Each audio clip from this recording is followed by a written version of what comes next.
Ustadz mau nanya kalau ada orang yang kesurupan namun kebetulan pada saat itu sedang tidak ada ustadz atau peruqyah. Bagaimana caranya kita menghadapi orang yang kesurupan tersebut? Iya. Ya, Jadi pertanyaannya ini Pak Anu bagus sekali dan mendasar.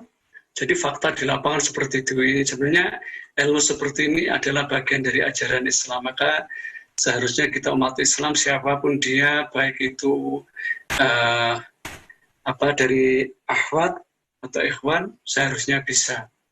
Ya, makanya kita berusaha untuk mencari ilmu. Jadi gini, jadi pada waktu ada orang kesurupan, kena gangguan, itu pahami temanya dulu. Ya, jadi kita bukan Al-Quran itu tidak agung, Al-Quran itu agung sekali. Yang dulu pernah kita katakan, yang kata Allah dalam surat Al-Hasr itu, "Lau anzalna hadzal Qur'an ala jabalin la ra'aitahu khashi'an mutasaddian min khasyatillah."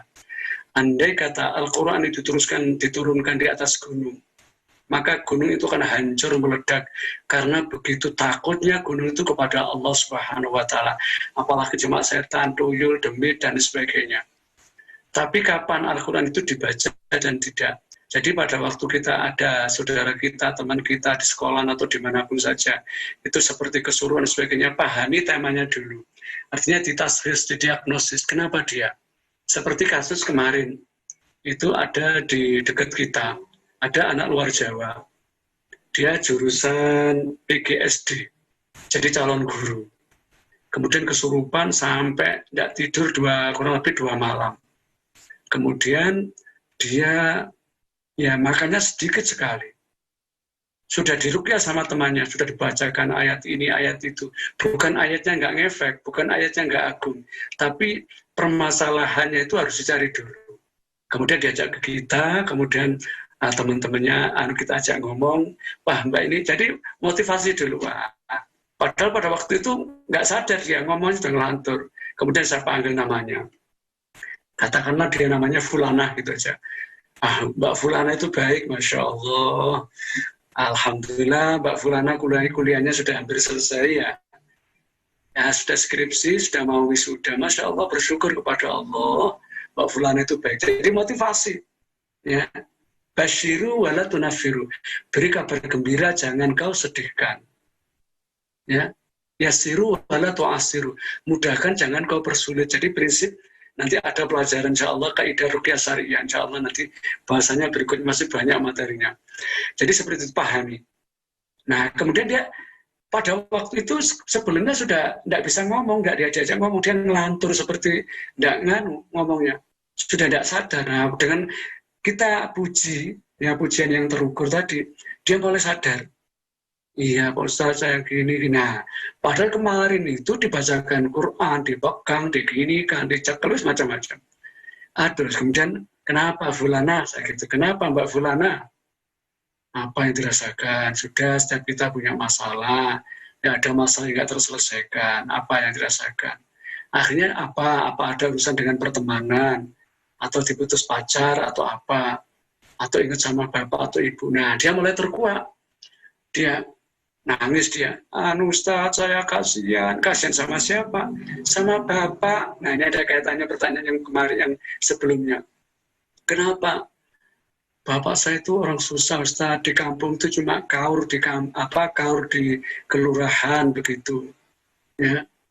Terus dia itu ya sedih mikir anak-anaknya untuk kuliah saya. Karena alhamdulillah sudah bersyukur. Sampai sudah lulus tinggal sudah. Nah, kemudian mulai cerah. Nah, pada waktu cerah, ya, dia kemudian coba ya, Mbak itu baik, sudah. Kalau ingat Bapak seperti itu, jangan dipikir, Mbak. Doakan saja, ya Allah mudahkanlah Bapak kami dalam bekerja, berilah rezeki yang luas, yang melimpah, yang berkah. Allah maghfirna. Dia mulai tersenyum.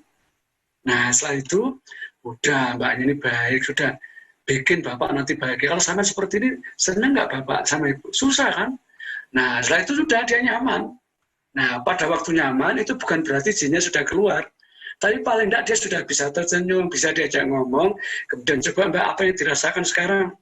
Wah, Pak Ustadz, ini dada saya sakit, terus perut sakit. Nah, kayak kan sama kan banyak mikir, terus nggak bisa tidur. Nah, itu. Kemudian baru kita ruqyah, kita bacakan ayat-ayat yang pendek-pendek. Kemudian afasibatum annama, sudah langsung alhamdulillah nyaman. Jadi pahami masalahnya dulu. Ya, pahami. Bahkan orang tertentu kalau surupan, panggil namanya dengan dipuji. Masya Allah, Mbak Fulana itu baik ya, kamu itu baik, sayang, sudah ya, maafkan ibu, maafkan. Nah, temanya apa? Kalau dia jengkelnya sama ibu, sama bapak, sudah mbaknya itu baik ya, maafkanlah. Sebenarnya ibu itu tidak seperti itu maksudnya. Dia ya sayang. Nah, bahasanya gitu. Pada waktu belum diruqyah, disentuh psikologinya, dia itu sudah sadar.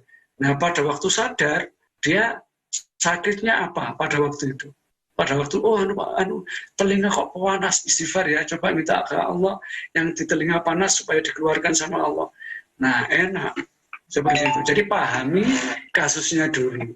Tapi kalau tidak dipahami, langsung orang gini-gini susah dibacakan ayat saja. Bukan ayatnya tidak agung, ayatnya tetap agung. Tapi pahami dulu. Pada waktu tertentu psikologinya, dia senang, dipuji, terus dibesarkan hatinya, enak. Agak dibela, agak ngepro ke dia sementara. Gitu. Nah, setelah itu dikasih pencerahan. Gitu. Jadi seperti itu Mbak ya. Jadi kalau ada kasus-kasus seperti itu. Terus yang terakhir, masalah jimat. Jimatnya lihat ya, kalau itu misalkan raja-raja, tulisan-tulisan ditaruh di gawang rumah, di mana itu, yang bagus diambil. Nah, kemudian diapakan? Kemudian kalau itu kering, kemudian dikumpulkan, diperciki sama air yang sudah diruqyah. Nah, kemudian benda-benda itu dibakar seperti itu. Kalau itu benda-benda tumbal-tumbal, misalkan gendok dan sebagainya, yang bagus itu dibuang di sungai, ya, dibuang di sungai, atau dibuang di jurang yang kira-kira nggak terlalu dekat dengan rumah kita atau tidak terlalu dekat dengan keramaian. Jadi buhul punya. Nah, sebelum itu coba Anda bertawud kepada Allah pada waktu membakar atau membuang. A'udzu bikalimatillahi tammati min syarri ma khalaq. Minimal baca bismillah seperti itu. Insya Allah nanti tidak ngefek, karena pada orang tertentu, bukan ini aku nakuti ya, pada waktu orang tertentu imannya lemah, dia bakarnya dengan marah dan sebagainya, setelah bakar dia justru malah bisa sampai sakit, bahkan dia bisa sampai ngefek ketidaknyamanan di tubuhnya seperti itu. Jadi